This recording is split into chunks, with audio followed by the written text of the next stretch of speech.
ಶಬರಿಮಲೆಗೆ ಸಂಬಂಧಿಸಿದ ಒಂದೊಂದು ರಹಸ್ಯಗಳು ಕೂಡ ಹಲವಾರು ಆಶ್ಚರ್ಯಗಳನ್ನು ಮತ್ತು ಕುತೂಹಲಗಳನ್ನು ಹುಟ್ಟಿಸುತ್ತವೆ. ಅಯ್ಯಪ್ಪನ ಹುಟ್ಟಿನ ರಹಸ್ಯ, 18 ಮೆಟ್ಟಲುಗಳ ರಹಸ್ಯ, ಶಬರಿಮಲೆಗೆ ಹೋದಾಗ ಅಯ್ಯಪ್ಪನ ನಿಜವಾದ ಭಕ್ತರಿಗೆ ಉಂಟಾಗುವ ವಿಚಿತ್ರ ಅನುಭವಗಳ ರಹಸ್ಯ, ಇರುಮುಡಿ ರಹಸ್ಯ. ಇಲ್ಲಿ ನಡೆಯುವ ಒಂದೊಂದು ಪೂಜೆಗೂ ಒಂದೊಂದು ಕುತೂಹಲದ ಹಿನ್ನೆಲೆ ಇದೆ.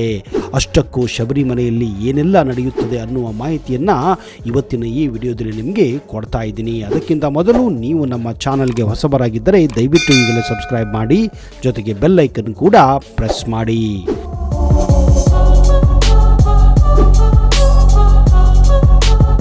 ದಕ್ಷಿಣ ಭಾರತದ ಪ್ರಮುಖ ಧಾರ್ಮಿಕ ಕ್ಷೇತ್ರಗಳಲ್ಲಿ ಶಬರಿಮಲೆ ಒಂದು. ಕೋಟ್ಯಾನುಕೋಟಿ ಭಕ್ತರ ಆರಾಧ್ಯ ಮೂರ್ತಿ ಪಂದಳ ಕಂದ ಅಯ್ಯಪ್ಪ.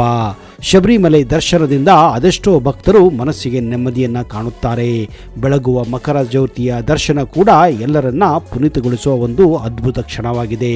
ಕಠಿಣ ವ್ರತಾಚರಣೆ ಮೂಲಕ ಏಕಚಿತ್ತದಿಂದ ಅಯ್ಯಪ್ಪನನ್ನ ಧ್ಯಾನಿಸಿ ಇರುಮುಡಿಯನ್ನು ಹೊತ್ತು ಭಕ್ತರು ದೇವರ ದರ್ಶನಕ್ಕೆ ತೆರಳುತ್ತಾರೆ. ಸ್ವಾಮಿ ಅಯ್ಯಪ್ಪ ದರ್ಶನ ಪಡೆಯುತ್ತಾರೆ. ಇದು ಎಲ್ಲ ಭಕ್ತರು ಪುಳುಕುಗೊಳ್ಳುವ ಒಂದು ಕ್ಷಣ ಕೂಡ ಹೌದು. ಅಂತೆಯೇ ಅಯ್ಯಪ್ಪನ ದರ್ಶನಕ್ಕೆ ಶಬರಿಮಲೆಯಲ್ಲಿ 18 ಮೆಟ್ಟಿಲುಗಳನ್ನು ಹತ್ತಬೇಕು. ಆ 18 ಮೆಟ್ಟಿಲಿಗೂ ಅದರದ್ದೇ ಆದಂತಹ ಅರ್ಥ, ಮಹತ್ವ ಕೂಡ ಇದೆ. ಈ 18 ಮೆಟ್ಟಿಲುಗಳನ್ನು ಹತ್ತಲು ವಿಶ್ವಾದ್ಯಂತ ಜನ 41 ದಿವಸಗಳ ಕಾಲ ಅಯ್ಯಪ್ಪನ ಪೂಜೆ ಪುನಸ್ಕಾರ ಮಾಡಿ ವ್ರತಗಳನ್ನು ಆಚರಿಸಿ ಈ ಮೆಟ್ಟಿಲನ್ನು ಏರಿದಾಗ ಅವರ ಮನಸ್ಸಿನಲ್ಲಿ, ಅವರ ದೇಹದಲ್ಲಿ ಅಯ್ಯಪ್ಪನೇ ಆವರಿಸಿ ಬಿಡುತ್ತಾನೆ. ಇಂಥ ಸಂದರ್ಭದಲ್ಲಿ ಎಷ್ಟೋ ಭಕ್ತರಲ್ಲಿ ಅಯ್ಯಪ್ಪನ ಸಂಚಲನವಾಗುತ್ತದೆ. ಅಂದರೆ ಅಯ್ಯಪ್ಪನೇ ಅವರ ದೇಹದಲ್ಲಿ ಬಂದು ಅವರಿಗೆ ಹೊಸ ಚೈತನ್ಯ, ಹೊಸ ಶಕ್ತಿಯನ್ನು ತುಂಬುತ್ತಾನೆ. ಅಂತಹ ಹಲವಾರು ಉದಾಹರಣೆಗಳು ಶಬರಿಮಲೆ ಅಯ್ಯಪ್ಪ ದೇವಸ್ಥಾನದಲ್ಲಿ ನಾವು ಕಾಣಬಹುದು. ಶಬರಿಮಲೆ ಅಯ್ಯಪ್ಪ ಸ್ವಾಮಿ ಗರ್ಭಗುಡಿ ಪ್ರವೇಶಿಸಿದಾಗ ಭಕ್ತರ ರೋಮಗಳು ಎದ್ದು ನಿಲ್ಲುತ್ತವೆ. ಮೈಯೆಲ್ಲ ನಡುಗಲು ಪ್ರಾರಂಭಿಸುತ್ತದೆ. ಕಣ್ಣುಗಳಲ್ಲಿ ನಿಮಗೆ ಗೊತ್ತಿಲ್ಲದ ಹಾಗೆ ನೀರು ಆವರಿಸುತ್ತದೆ. ಭಕ್ತನ ಎದೆ ಬಡಿತ ದೇವರಿಗೆ ಕೇಳುವ ಹಾಗೆ ಆಗುತ್ತದೆ.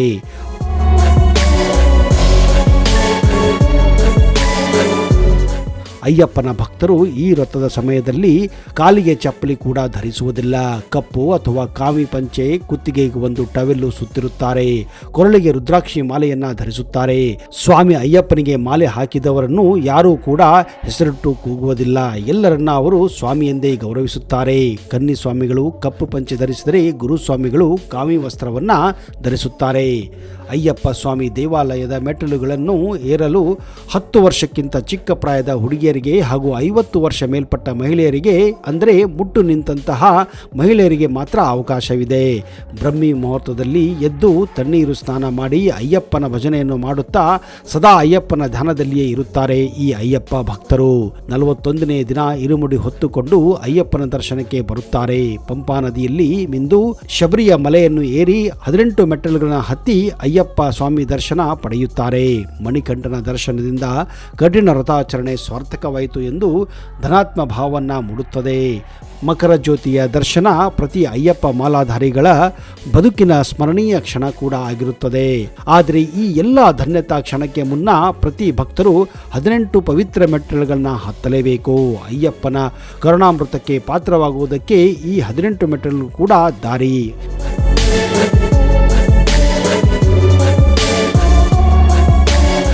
ಇದು ಬರೀ ಮೆಟ್ಟಿಲುಗಳಲ್ಲ. ಈ 18 ಮೆಟ್ಟಿಲುಗಳಿಗೂ ಅದರದ್ದೇ ಆದ ಮಹತ್ವವಿದೆ, ಅದರದ್ದೇ ಆದ ಅರ್ಥ ಕೂಡ ಇದೆ. ಹಿಂದೂ ಧರ್ಮದಲ್ಲಿ 108 ಎಂಬ ಸಂಖ್ಯೆಗೆ ಬಹಳ ಮಹತ್ವ ಇದೆ. ವೇದಗಳ ಪ್ರಕಾರ 108 ಸಂಖ್ಯೆ ಇಡೀ ಬ್ರಹ್ಮಾಂಡವನ್ನು ಪ್ರತಿನಿಧಿಸುತ್ತದೆ. ಈ 108 ನಡುವೆ ಇರುವ ಶೂನ್ಯವನ್ನು ತೆಗೆದರೆ ಅದು 18 ಆಗುತ್ತದೆ. 18 ಕೂಡ ಸಾಕಷ್ಟು ಪ್ರಾಮುಖ್ಯತೆಯನ್ನು ಹೊಂದಿರುವ ಸಂಖ್ಯೆ. ಮಹಾಭಾರತದಲ್ಲಿ 18 ಪರ್ವಗಳಿವೆ. ಭಗವದ್ಗೀತೆಯಲ್ಲಿ 18 ಅಧ್ಯಾಯಗಳಿವೆ. ಅಂತೆಯೇ 108ರಲ್ಲಿ ಒಂದು ಪರಮಾತ್ಮ, ಶೂನ್ಯ ಮಾಯೆ ಮತ್ತು 8 ಎಂಬ ಸಂಖ್ಯೆ 8 ಜೀವಾತ್ಮಗಳನ್ನ ಎಂಬುದನ್ನು ನಂಬಿಕೆ ಕೊಡುತ್ತದೆ. ಈ 108ರ ನಡುವೆ ಇರುವ ಶೂನ್ಯವನ್ನು ತೆಗೆದರೆ 1 ಮತ್ತು 8 ಒಟ್ಟಿಗೆ ಸೇರುತ್ತವೆ. ಅಂದರೆ ಪರಮಾತ್ಮ ಮತ್ತು ಜೀವಾತ್ಮ ನಡುವಿನ ಮಾಯವನ್ನು ತೆಗೆದರೆ ಇಬ್ಬರು ಒಟ್ಟಿಗೆ ಸೇರಬಹುದು. ಅಂದರೆ 18 ಎಂಬುದು ಇಲ್ಲಿ ದೇವರ ಸಾಕ್ಷಾತ್ಕಾರದ ಸಂಖ್ಯೆ ಎಂಬ ನಂಬಿಕೆ ಕೂಡ ಹಲವಾರು ಭಕ್ತರಲ್ಲಿದೆ ಹಾಗೂ ಇದು ಪುರಾಣಗಳಲ್ಲಿ ಉಲ್ಲೇಖ ಕೂಡ ಮಾಡಲಾಗಿದೆ. ಮೊದಲು 5 ಮೆಟ್ಟಿಲುಗಳನ್ನು ಪಂಚೇಂದ್ರಿಯಗಳ ಸಂಕೇತ ಎಂದು ನಂಬಲಾಗಿದೆ. ಅಂದರೆ ಕಣ್ಣು, ಕಿವಿ, ಮೂಗು, ನಾಲಿಗೆ ಮತ್ತು ಸ್ಪರ್ಶ ಈ 5 ಸಂಕೇತಗಳೇ ಮೊದಲ 5 ಹಂತಗಳು. ಅಂದರೆ ಕಣ್ಣು ಯಾವತ್ತೂ ಒಳ್ಳೆಯದನ್ನೇ ನೋಡಬೇಕು, ಕಿವಿ ಯಾವತ್ತೂ ಉತ್ತಮವಾದನ್ನೇ ಕೇಳಬೇಕು, ಮೂಗು ತಾಜಾ ಗಾಳಿಯನ್ನ ಮತ್ತು ದೇವರಿಗೆ ಅರ್ಪಿಸಿ ಹೂಗಳ ಸುವಾಸನೆಯನ್ನೇ ಸೇವಿಸಬೇಕು, ನಾಲಿಗೆ ಒಳ್ಳೆಯ ಮಾತನ್ನ ಆಡಬೇಕು ಮತ್ತು ಜಪಮಾಲೆಗಳ ಸ್ಪರ್ಶದೊಂದಿಗೆ ಎಲ್ಲರೂ ದೇವರ ದರ್ಶನಕ್ಕೆ ತೊಡಗಿಕೊಳ್ಳಬೇಕು ಎಂಬ ರೀತಿ ಈ 5 ಮೆಟ್ಟಿಲುಗಳು ವ್ಯಾಖ್ಯಾನವನ್ನ ನೀಡುತ್ತವೆ.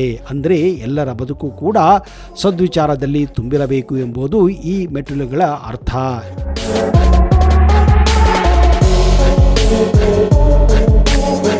ಹೀಗೆ ಪಂಚೇಂದ್ರಿಯಗಳನ್ನು ಪ್ರತಿನಿಧಿಸುವ 5 ಮೆಟ್ಟಿಲುಗಳನ್ನು ದಾಟಿದ ಬಳಿಕ ಸಿಗುವ 8 ಮೆಟ್ಟಿಲುಗಳು ಅಷ್ಟರಾಗಗಳ ಸಂಕೇತವಾಗಿವೆ.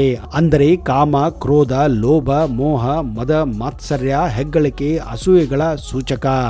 ಮುಂದಿನ 3 ಮೆಟ್ಟಿಲುಗಳು ಸತ್ವ ಎಂದರೆ ಒಳ್ಳೆಯತನ, ರಜಸ್ ಮತ್ತು ತಮಸ್ ಎಂಬ 3 ಮಾನವ ಗುಣಗಳ ಸಂಕೇತ. ಈ 16 ಮೆಟ್ಟಿಲುಗಳ ಬಳಿಕ ಕೊನೆಯ 2 ಹಂತಗಳು ವಿದ್ಯೆ ಮತ್ತು ಅಜ್ಞಾನವನ್ನ ಪ್ರತಿನಿಧಿಸುತ್ತವೆ. ಪಂಚಲೋಹಗಳಿಂದ ಈ ಮೆಟ್ಟಿಲುಗಳನ್ನ ನಿರ್ಮಿಸಲಾಗಿದೆ. ಈ ಒಂದೊಂದು ಮೆಟ್ಟಿಲನ್ನು ಏರುವಾಗಲೂ ಅಯ್ಯಪ್ಪ ಮಾಲಾಧಾರಿಗಳು ದೇವರ ಸ್ಮರಣೆಯನ್ನು ಮಾಡುತ್ತಾರೆ. ಏಕಚಿತ್ತದಿಂದ ಪಂದಳ ಕಂದನನ್ನ ಅಂದರೆ ಅಯ್ಯಪ್ಪನನ್ನ ಧ್ಯಾನಿಸುತ್ತಾರೆ. ಯಾರು ಈ 18 ಮೆಟ್ಟಿಲುಗಳನ್ನು ಏರುತ್ತಾರೋ ಅವರು ತಮ್ಮ ಲೌಕಿಕ ಬಯಕೆಯಿಂದ ತಮ್ಮನ್ನು ತಾವು ಬೇರ್ಪಡಿಸಿಕೊಳ್ಳುತ್ತಾರೆ ಎಂಬ ನಂಬಿಕೆ ನೂರಾರು ವರ್ಷಗಳಿಂದ ಇಲ್ಲಿ ನಡೆದುಕೊಂಡು ಬಂದಿದೆ. ಇನ್ನು ಈ ಪವಿತ್ರ ಮೆಟ್ಟಿಲುಗಳು 4 ವೇದಗಳು, 6 ವೇದಾಂಗಗಳು, 6 ದರ್ಶನಗಳು ಮತ್ತು 2 ಮಹಾಕಾವ್ಯಗಳನ್ನ ಪ್ರತಿನಿಧಿಸುತ್ತದೆ. ಅಲ್ಲದೆ ಶಬರಿಮಲೆಯ ಸುತ್ತಲಿನ 18 ಬೆಟ್ಟಗಳನ್ನು ಈ ಮೆಟ್ಟಿಲು ಪ್ರತಿನಿಧಿಸುತ್ತದೆ ಎಂದು ಹೇಳಲಾಗುತ್ತದೆ. ಅಂದರೆ ಆ 18 ಮೆಟ್ಟಿಲುಗಳು ಭಕ್ತರನ್ನ ಅಯ್ಯಪ್ಪನ ಹತ್ತಿರ ಕರೆದುಕೊಂಡು ಹೋಗುತ್ತದೆ ಎನ್ನುವ ನಂಬಿಕೆ ಇದೆ. ಈ ಮೆಟ್ಟಿಲುಗಳನ್ನು ಇರುವ ಅದ್ಭುತ ಅನುಭವವನ್ನು ಪಡೆಯಲು 41 ದಿನ ಕಠಿಣ ವ್ರತವನ್ನು ಮಾಡಬೇಕು. ಕ್ಷೌರ ಮಾಡಬಾರದು, ಅಸಭ್ಯ ಭಾಷೆ ಬಳಸಬಾರದು, ತಂಬಾಕು ಅಥವಾ ಮದ್ಯ ಸೇರಿದಂತೆ ದುಶ್ಚಟಗಳಿಂದ ದೂರ ಇರಬೇಕು. ಅಲ್ಲದೆ ಮಾಂಸವನ್ನ ಹಾಗೂ ಹೆಣ್ಣು ಮಕ್ಕಳ ಸಹವಾಸವನ್ನು ಕೂಡ ಮಾಡಬಾರದು.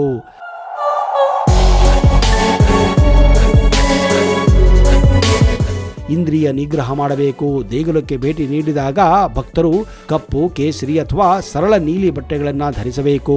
41 ದಿನಗಳ ಕಾಲ ತಮ್ಮ ಶಿಬಿರದಲ್ಲೇ ಉಳಿದುಕೊಂಡು ದಿನ ಅಯ್ಯಪ್ಪನ ಪೂಜೆ ಅರ್ಚನೆಗಳನ್ನ ಮಾಡಿ ಕಾಲವನ್ನ ಕಳೆಯಬೇಕು.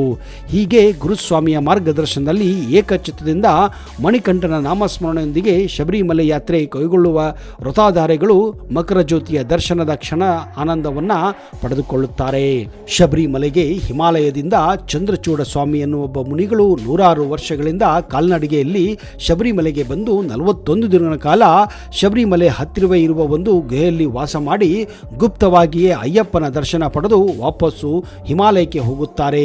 ಈ ಮಾಹಿತಿ ಶಬರಿಮಲೆಯ ದೇವಸ್ಥಾನ ಮಂಡಳಿಗೆ ಮಾತ್ರ ಗೊತ್ತಿರೋದು. ಕೆಲವರ ಪ್ರಕಾರ ಈ ಚಂದ್ರಚೂಡ ಸ್ವಾಮಿ ಅಯ್ಯಪ್ಪನ ಪುನರ್ಜನ್ಮವೆಂದು ಕೂಡ ಹೇಳಲಾಗುತ್ತಿದೆ. ಇವರ ವಯಸ್ಸು 112 ವರ್ಷಗಳಾಗಿದೆ ಎಂಬ ನಂಬಿಕೆ ಇದೆ. ಈ ಸ್ವಾಮಿಗಳು 41 ದಿವಸ ಕಾಲ ಕೇವಲ ನೀರನ್ನು ಮಾತ್ರ ಸೇವಿಸಿ ಅಯ್ಯಪ್ಪನ ಧ್ಯಾನವನ್ನ ಮಾಡುತ್ತಾರೆ. ಈ ರೀತಿ ಗುಪ್ತವಾಗಿರುವ ಭಕ್ತರು ಹಲವಾರು ಭೂಮಿಯ ಮೇಲೆ ಅಲ್ಲಲ್ಲಿ ಇದ್ದಾರೆ ಎಂದು ನಂಬಿಕೆ ಇದೆ. ಇದು ಅಯ್ಯಪ್ಪನ ಶಕ್ತಿ, ಇದು ಅಯ್ಯಪ್ಪನ ಪವಾಡ, ಇದು ಅಯ್ಯಪ್ಪನ ಚಮತ್ಕಾರ.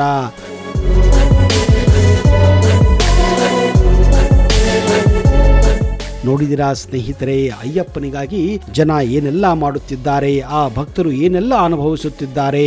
ನಿಜವಾದ ಭಕ್ತನಿಗೆ ಮಾತ್ರ ಅಯ್ಯಪ್ಪ ಆಶೀರ್ವಾದವನ್ನ ನೀಡಿ ಅವನ ತನ್ನ ಮನದಲ್ಲಿಯೇ ಇಟ್ಟುಕೊಳ್ಳುತ್ತಾನೆ ಅನ್ನುವ ನಂಬಿಕೆ ಅವರಲ್ಲಿರುತ್ತದೆ.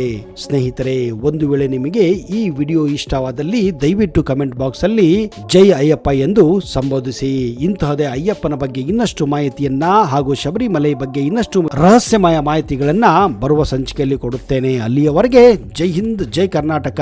ನಿಮಗೆಲ್ಲ ಶುಭವಾಗಲಿ.